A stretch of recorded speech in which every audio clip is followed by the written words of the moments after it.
بخاری اور مسلم میں حدیث ہے، حضرت سعد ابن ابی وقاص کہتے ہیں رضی اللہ تعالی عنہما وعلیہ السلام، اور سیدنا ابو ہریرہ رضی اللہ تعالی عنہ علیہ السلام، کہ غزوہ خیبر کے موقع پر نبی صلی اللہ علیہ وآلہ وسلم نے فرمایا میں کل اس شخص کے ہاتھ میں جھنڈا دوں گا جو اللہ اور اس کے رسول سے محبت کرتا ہے، اور یہ تو چھوٹی بات ہے، اور اللہ اور اس کا رسول اس سے محبت کرتے ہیں، یہ بہت بڑی بات ہے۔ تو سعد ابن ابی وقاص کہتے ہیں کہ ہم پوری رات بے چینی میں سوئے نہیں کہ وہ خوش نصیب کون ہوگا۔ جب صبح ہوئی تو نبی علیہ السلام نے فرمایا کہ علی ابن ابی طالب کو میرے پاس بلاؤ۔ بلایا گیا، ان کی آنکھوں میں شوب چشم تھا، نبی علیہ السلام نے اپنے مبارک لعاب دہن ان کی آنکھوں میں لگایا، مبارک ہاتھوں سے زرہ باندھی اور آپ نے روانہ کیا، اور فرمایا کہ اے علی پہلے ان کو دعوت دینا۔ میدان جنگ میں بھی کہا کہ پہلے ان کو دعوت دینا، اگر تیری وجہ سے ایک بندے کو بھی ہدایت مل گئی نا تو تیرے لیے سرخ اونٹوں سے بہتر ہے۔ اور صحابہ کرام کہتے ہیں سیدنا علی کو یہ فضیلت حاصل ہوئی، اللہ تعالیٰ نے ان کے ہاتھوں پہ فتح دے دی۔ یہ تو بخاری و مسلم میں ہے۔ مسلم شریف میں آگے الفاظ ہیں کہ سیدنا ابو ہریرہ کہتے ہیں کہ حضرت عمر فاروق رضی اللہ تعالیٰ عنہ مجھ سے کہا کرتے تھے کہ مجھے اپنی زندگی میں کبھی بھی نبی علیہ السلام کی طرف سے عمارت کا شوق پیدا نہیں ہوا، یعنی وہ کہتے تھے میری ایک یعنی زندگی میں جو عمارت والا معاملہ ہے میں اس سے دور ہی بھاگتا ہوں۔ آپ کو پتہ ہے نا حضرت ابوبکر کا بھی جب یہ مشورہ شروع کیا تو حضرت عمر نے سب سے پہلے کہا کہ جی مجھے تو آپ معافی رکھیں، باقیوں میں سے کوئی مشورہ کر لے، میں جو بھی مسلمان راضی ہو جائیں گے۔ حضرت ابوبکر نے بھی سب سے مشورہ کیا، حضرت عمر سے نہیں کیا، اور سب سے مشورہ کیا کیا کہ اس کو کر دوں، تو سب نے کہا ٹھیک ہے۔ جب اناؤنسمنٹ کی تو حضرت عمر نے کہا کہ بھی آپ نے مجھ سے مشورہ، ان کا مجھے پتا تھا تم نے تو ماننا ہی نہیں ہے، بس اب اس کو مسلمانوں کے مشورے کو قبول کرو۔ تو حضرت عمر کی ایک طبیعت میں ایک عاجزی والا معاملہ تھا، اور آپ دیکھ لیں کہ یہی عاجزی ہے جو ان کو ایمان کی طرف لے آئی ہے۔ نبی علیہ السلام کی ترمذی میں دعا ہے نا، اے اللہ عمر ابن حشام اور عمر ابن خطاب میں سے ایک کو اسلام کی دولت دے دے۔ ابو جہل کو کیوں نہیں ملی؟ میں آپ کو ایک ہی فرق ایک ہی بندے کی زبانی بتا دیتا ہوں۔ حضرت عبداللہ ابن مسعود کہتے ہیں، صحیح بخاری میں آتا ہے کہ جب اس مرنے کے قریب تھا، وہ جو دو بچوں نے اس کو قتل کر کے نیچے گرایا، بھی اس کی رمق باقی تھی، تو میں اس کی جب گردن کاٹنے کے لیے اس کے سینے پہ چڑھا تو مجھے کہنے لگا کہ تم ایک یعنی کم ذات کے آدمی نے ایک بہت بڑی سواری کے اوپر سوار ہوا ہے اور میری گردن کو نیچے سے کاٹنا تاکہ سردار کی گردن نظر آئے۔ یہ اکڑ آخری وقت میں بھی نہیں جا رہی ہے، ٹھیک ہے جی۔ اور دوسری طرف آپ حضرت عمر فاروق رضی اللہ تعالیٰ عنہ کو دیکھیں کہ بلال حبشی کو کہہ رہے ہیں، صحیح بخاری میں حدیث ہے کہ ابو بکر ہمارے سید ہیں جنہوں نے ہمارے سید بلال کو آزاد کروایا۔ عرب کے بنو عدی کا سردار ایک حبشی کو، یہ آپ امیجن ہی نہیں کر سکتے آج کہ خاندانی وہاں پہ نظام، قریش تو اپنے برابر کسی کو سمجھتے نہیں تھے، سیدنا بلال کہہ رہے ہیں۔ اور ایک دفعہ جب ابو جہل پٹائی کر رہا تھا عبداللہ ابن مسعود کی، دھکا مار کے چلا گیا۔ یہ سب کچھ عمر سیریز میں فلمایا قطر والوں نے۔ تو وہ اب وہ نیچے گرے پڑے ہوئے ہیں، حضرت عمر وہاں سے گزر رہے ہوتے ہیں، ابھی اسلام نہیں قبول کیا ہوتا، تو وہ ہاتھ پکڑ کے اسے اٹھاتے ہیں، تو عبداللہ بن مسعود کی زبان سے نکل جاتا ہے کہ واللہ تم ان دونوں میں سے بہتر ہو۔ تو یعنی جو نبی علیہ السلام نے دو مانگے ہیں نا، ان میں سے تم بہتر ہو، یعنی عاجزی ہے، یعنی ہے کافروں کی پارٹی میں اور میرے ساتھ بھی اس نے سلوک کر رہے ہیں، اور وہی ہوا، اللہ تعالیٰ نے ان کو قبول کر لیا۔ اچھا اب آپ دیکھیں کہ سیدنا عمر فاروق رضی اللہ تعالیٰ عنہ کہتے ہیں، حضرت ابو ہریرہ کہتے ہیں مسلم شریف کی اس حدیث میں کہ حضرت عمر مجھے کہا کرتے تھے مجھے پوری زندگی کبھی عمارت کا شوق نہیں ہوا سوائے اس دن کے کہ جس دن علی کو جھنڈا ملا، مجھے بھی خواہش تھی کہ کاش نبی علیہ السلام مجھے وہ جھنڈا دیتے۔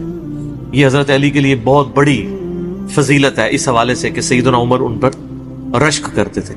باقی ایک سنن کبریٰ البیہقی میں من گھڑت روایت ہے کہ حضرت عمر کہا کرتے تھے، وہ جو ایک بڑی مشہور بیان کر رہے ہوتے ہیں کہ جی وہ ستاروں کے برابر کس کی نیکی ہے، حضرت عائشہ نے پوچھا تو ان کا بھی تیرے باپ کی ہیں، تو حضرت عمر کی ہیں، تو پوچھا کہ میرے باپ کی، ان کا جی ان کی تو ایک نیکی جو ہے وہ غار ثور کی سب پہ بھاری ہے۔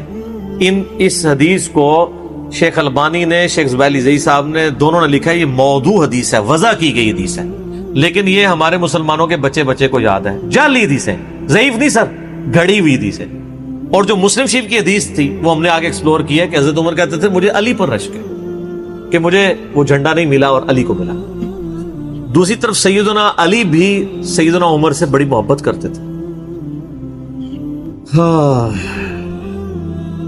بخاری اور مسلم دونوں میں حدیث ہے، مشکات میں بھی آپ کو مل جائے گی 3 جلد میں، حضرت ابو بکر عمر کے فضائل کے چیپٹر میں. عبداللہ ابن عباس کہتے ہیں کہ سیدنا عمر کی میت رکھی ہوئی تھی اور لوگ ان کی میت پہ رو رہے تھے اور اپنے اپنے انداز میں ان کے اوپر سلام پیش کر رہے تھے کہ آپ کی وجہ سے اللہ نے اسلام کو اتنا عروج دیا، رومن اور پرشین امپائر گر گئی، یرموک اور قادسیہ میں اللہ نے مسلمانوں کو فتوحات دی. اور کہتے ہیں اتنے میں ایک شخص میرے پیچھے آگے کھڑا ہوا، کیونکہ میں بھی میت کے سامنے بیٹھا ہوا تھا، تو اس نے میرے کندھے کے اوپر آ کے یوں کونی رکھ لی اور اس نے سیدنا عمر کی میت کو مخاطب کر کے کہا کہ اللہ تجھ پہ رحم کرے اے عمر ابن خطاب. میں نے اللہ کے محبوب صلی اللہ علیہ وآلہ وسلم سے بارہا سنا تھا کہ میں ابو بکر اور عمر فلاں جگہ گئے، میں ابو بکر اور عمر داخل ہوئے، میں ابو بکر اور عمر نکلے، مجھے امید تھی کہ تم اپنے ان 2 ساتھیوں کے ساتھ جا کے ملو گے. کون سے 2 ساتھی؟ سیدنا ابو بکر اور سیدنا محمد رسول اللہ صلی اللہ علیہ وآلہ وسلم. اور اللہ کی قسم اس روئے ارض پہ تم وہ شخص تھے کہ مجھے خواہش ہے کہ میں تمہارے اعمال کے ساتھ اللہ کے حضور پیش ہوں. ظاہر ہے اتنا بڑا عروج سر، انسانی تاریخ کا سب سے بڑا ریولوشن نبی علیہ السلام کا، اس کی ایپیکس سیدنا عمر کے دور میں ہوئی ہے. اور یہ اللہ کا معجزہ ہے. نبی علیہ السلام کی مبارک زندگی میں انقلاب آتا نا تو اس طرح کے تو بہت لیڈر پہلے بھی آئے تھے جنہوں نے اپنی زندگیوں میں انقلاب لے کے آئے تھے. یہ معجزہ یہ تھا کہ وہ شخص دنیا سے چلا گیا، ہزاروں اس کے ماننے والے مرتد ہو گئے عرب قبائل، اور چند مخلص ساتھی ساتھ ہیں، اس کے باوجود اللہ نے رومن اور پرشین امپائر الٹوا دیے. کتنا بڑا معجزہ ہے. اگر نبی علیہ السلام اپنی مبارک زندگی میں کر جاتے، وہ تو اسکندر اعظم بھی کر گیا، بعد میں چنگیز خان نے بھی کیا، بڑے بڑے لیڈر آئے. یہ ڈفرنس ہے. ایک یہ ڈفرنس، اور دوسرا ڈفرنس یہ کہ نبی علیہ السلام نے اپنی وفات کے بعد 10 سال بعد، 20 سال بعد، 30 سال بعد، 50 سال بعد، ایون 500 1000 سال بعد ہونے والے واقعات کو بھی بیان فرما دیا کہ یہ ہوگا. آج تو ہم تاریخ میں دیکھ سکتے ہیں کہ وہ سب کچھ ہوا ہے.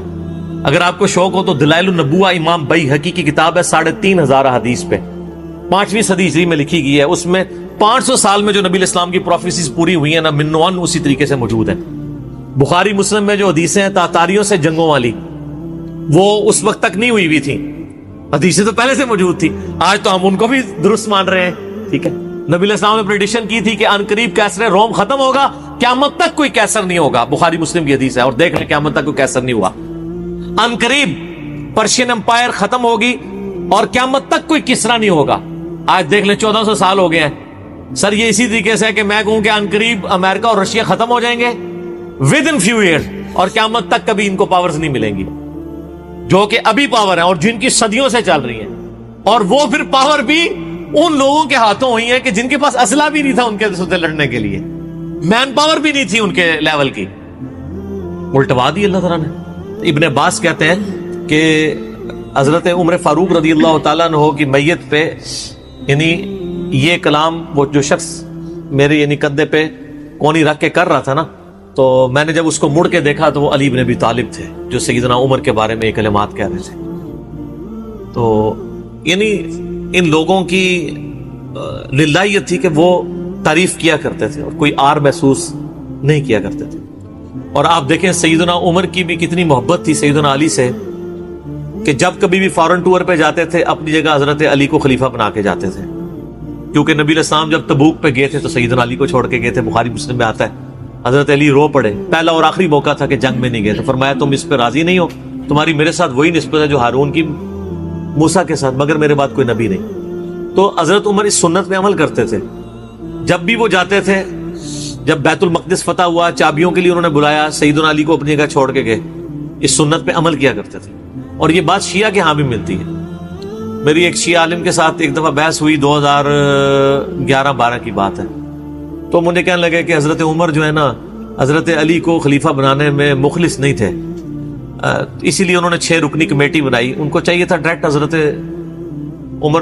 حضرت علی کو نامزد کرتے. تو میں نے کہا اس کے پیچھے ریزن کیا ہے, وہ تو حضرت عمر نے خود بتائی ہے, بخاری مسلم دونوں میں حدیث ہے. ابن عمر کہتے ہیں جب حضرت عمر کو زخم لگا اور اب ہمیں یقین ہو گیا کہ وہ جانور نہیں ہوں گے, کھاتے تھے تو انتڑیاں کٹ چکی تھی, یہیں سے وہ سب کچھ نکل جاتا تھا, تو ہم نے عرض کیا کہ اپنا خلیفہ کسی کو نامزد کر دیں. تو انہوں نے کہا اگر میں اپنا خلیفہ کسی کو نامزد کرتا ہوں تو میں اس کی سنت پہ عمل کرتا ہوں جو مجھ سے بہتر ہے, ابو بکر, اور اگر میں نہیں کرتا تو میں اس کی سنت پہ عمل کروں گا جو ان سے بھی بہتر ہے, یعنی رسول اللہ صلی اللہ علیہ وسلم. ابن عمر کہتے ہیں جب میں نے حضرت عمر کی یہ بات سنی نا تو مجھے سمجھ آ گئی کہ اب حضرت عمر کسی کو نہیں بنائیں گے, کیونکہ وہ ہمیشہ ہر معاملے میں نبی الاسلام کی سنت کو پرائورٹی دیتے تھے. اور وہی ہوا کہ انہوں نے کہا کہ میں 6 رکنی کمیٹی بنا رہا ہوں. بخاری کے اور مسلم کے الفاظ ہیں کہ میں اپنے بعد اس امر خلافت میں ان 6 بندوں سے زیادہ کسی کو اہل نہیں سمجھتا جن سے رسول اللہ صلی اللہ علیہ وآلہ وسلم اپنی وفات تک راضی رہے. اور فرمایا علی, عثمان, طلحہ, زبیر, عبد الرحمن بن عوف, سعد بن ابی وقاص. اچھا یہ کون ہے؟ عشرہ مبشرہ ہیں. عشرہ مبشرہ میں سے یہ 6 بندے باقی تھے اور ایک 7واں بھی تھا, اس کا نام اس نے لیا کہ ان کا بہنوئی تھا, سعید ابن زید. وہ تو معاویہ کے دور میں جا کے فوت ہوئے ہیں نا, سعید ابن زید تو بہت بعد میں فوت ہوئے ہیں. اور اسی بخاری میں الفاظ ہیں کہ عبداللہ بن عمر کو مشورے میں ضرور شامل کرنا لیکن اس کو کوئی خلیفہ نہ چنے. اور کہا کہ سعد ابن ابی وقاص پہ اگر تم متفق ہو جاؤ تو اسے خلیفہ چن لینا, اور میری اس بات کو دلیل نہ بنانا کہ میں نے اسے معزول کیا تھا پرشین امپائر کی گورنری سے. کہیں ایسا نہ ہو کہ تم اس پہ متفق اور کہو کہ اس کو تو عمر نے اتارا ہوا تھا, این ادھر رہن دو, اس 62F لگ گئی ہے. یہ 62F ہے ہی جعلی چیز ہے. اسلام میں کوئی 62F نہیں ہے. اسلام میں یہ نہیں ہے کہ آپ کو مطلب موت کے غرغرے تک توبہ قبول ہے, آپ یہ ایک بندے کے ساتھ معاملہ ہو جاتا ہے اور وہ توبہ طائب ہو جاتا ہے تو بس ٹھیک ہے, وہ تا حیات میں کوئی نہیں ہوتا. اسلام میں کوئی تا حیات نہیں ہے. اللہ تعالیٰ کے ساتھ گستاخی کرنے والے کے لیے بھی جامع ترمذی میں حدیث ہے کہ موت کے غرغرے تک جو ہے وہ توبہ کا دروازہ کھلا ہوا ہے, موت کے غرغرے سے پہلے. تو 62F نہ لگا دینا اس پہ. وہ ایک معاملہ تھا, وہ حضرت عمر کسی کو 4 سال زیادہ گورنر رہنے نہیں دیتے تھے تو انہوں نے ان کو ہٹا دیا تھا.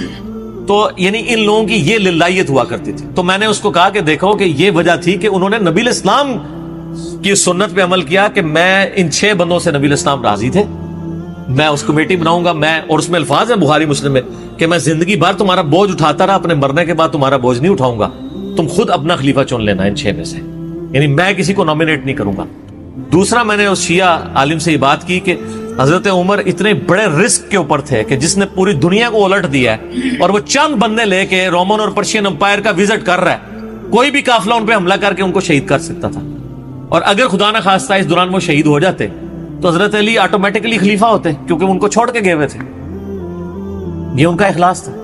پھر سیدنا عمر نے حضرت علی کو چیف جسٹس لگایا ہوا تھا حجاز کا. چیف جسٹس آج کل نہیں سنبھالا جا رہا, اور اس زمانے میں جب اسلام کا دورہ ہو, عدل کا نظام ہو, اور تینوں جو زہد کے امام تھے نا, حضرت عمر نے ان کو چیف جسٹس لگایا تھا. رومن امپائر گری, اصحاب صفہ میں سے ابو درداء کو لگایا, سب سے غریب ترین صحابی, یہ ان کا کرائٹیریا تھا. ابو سفیان, بڑے بڑے لوگ جو اینڈ پہ مسلمان ہوئے, یہ لائنیں بنا کے کھڑے رہتے تھے. حضرت عمر ان کو نہیں ملتے تھے جب تک باقیوں سے فارغ نہ ہو جائے. وہ کہتے تھے ہم سردار, ان کا نہیں, تم اسلام میں بعد میں آئے ہو. اور وہ مہاجرین کے وظیفے اور اصحاب بدر کے وظیفے انہوں نے باقیوں سے ڈبل لگائے ہوئے تھے کہ انہوں نے برے وقت میں اسلام کا ساتھ دیا. اور پرشین امپائر گری, عبداللہ ابن مسعود, زہد ترین صحابی, زہد کے امام, ان کو وہاں پہ چیف جسٹس لگایا. اور حجاز کے اندر سیدنا علی کو لگایا. اور اس سے بھی بڑھ کے سیدنا علی ابن ابی طالب کی ایک بیٹی ہے ام کلثوم, سیدہ فاطمہ سے ان کا رشتہ مانگا سیدنا عمر نے کہ میرا اہل بیت رسول کے ساتھ رشتہ بنے. صحیح بخاری میں بھی اس کا ذکر اشارتاً موجود ہے ام کلثوم کا. شیعہ اور سنی دونوں کے ہاں ان کی کتابیں تو مانتی ہیں, بابے نہ مانے تو علیحدہ بات ہے. کتابوں میں موجود ہے کہ سیدنا عمر فاروق کی بیوی تھی ام کلثوم, اور سلام اللہ علیہا. اس کی وجہ سے یعنی انہوں نے ایک فخر محسوس کیا کہ میرا اہل بیت کے ساتھ ایک رشتہ داری والا معاملہ ہو جائے. تو سیدنا عمر اس طرح کے معاملات کے اندر اہل بیت کے ساتھ بہت حسن سلوک والا معاملہ کیا کرتے تھے. اگرچہ ان کی طبیعت میں سختی ضرور تھی، لیکن جو دین کے معاملے میں تھی وہ ساری سختی اپنی ذات کے معاملے میں نہیں ہوا کرتی تھی. صحیح مسلم میں ایک حدیث ہے، اسی پہ میں کنکلوڈ کرتا ہوں کہ سیدنا عمر نے ایک خواب دیکھا کہ مجھے ایک مرغے نے خواب میں ٹھونگے ماری ہیں. تو انہوں نے پھر اگلے دن خطبہ دیا. انہوں نے کہا کہ میں نے خواب میں دیکھا ہے کہ اس طرح مجھے ایک مرغ نے چونچے ماری ہیں خواب کے اندر. میں نے اس کی تعبیر یہ کی ہے کہ عنقریب مجھے قتل کر دیا جائے گا، اور اگر بائی چانس اچانک میں مار دیا جاؤں، یہ تو کسی کو نہیں پتا تھا کہ وہ ایک تقریباً 3-4 دن تک زخمی حالت میں ہوش میں رہیں گے. اچانک بھی تو مار سکتے تھے اگر گردن اتر جاتی.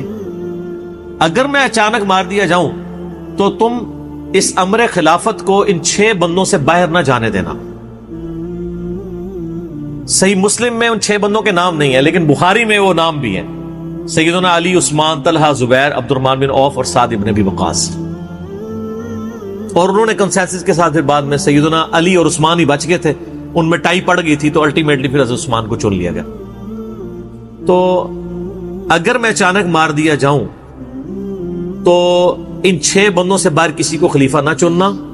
اور مجھے پتا ہے کہ جب تم ان 6 بندوں میں سے کسی کو خلیفہ چنو گے تو کچھ لوگ تمہاری مخالفت کریں گے، اور یہ وہی لوگ ہیں جن کو میں نے اسلام کی خاطر اپنے ہاتھوں سے مارا ہوا ہے. یعنی وہ لوگ جو بالکل اینڈ پہ مسلمان ہوئے ہیں، جن سے ہم نے غزوہ بدر، خندق، احد لڑی ہوئی ہے. اب یہ اینڈ پہ مسلمان ہوئے ہیں، چونکہ وہاں پہ بھی انہوں نے حکمرانی دیکھی ہوئی ہے، تو یہاں پہ بھی ان کی خواہش یہ ہوگی کہ ان میں سے کسی کو خلیفہ چنا جائے. تو جب تم دیکھو کہ ایسے لوگ اس خلافت کے دشمن ہیں، ان 6 میں سے کسی بندے کی خلافت کے مخالفت کر رہے ہیں، تو تم سمجھ لینا کہ یہ لوگ اللہ کے دشمن، اور دوسرے الفاظ تو بڑے سخت ہیں، کافر ہیں. اس کی انجینئرنگ میں نہیں کرتا، وہ پھر کسی اور طرف بات چلی جائے گی. آپ میرا ریسرچ پیپر واقعہ کربلا کا حقیقی پس منظر 72 صحیح الاسناد احادیث کی روشنی میں، جس میں میں نے 200 روایتیں اکثر بخاری مسلم سے پیش کی ہیں، اس کے سٹارٹ میں میں نے حدیث لکھ کے پھر لکھا ہے کہ اب آئندہ صفحات میں آپ کو پتہ چلے گا کہ سیدنا عمر اسلام کا دشمن کن لوگوں کو سمجھتے تھے. اور یہی الفاظ صحیح بخاری میں عبداللہ بن عمر نے بھی استعمال کیے تھے. کس کے بارے میں کیے تھے وہ ہمارا ریسرچ پیپر پڑھ. ٹھیک ہے جی.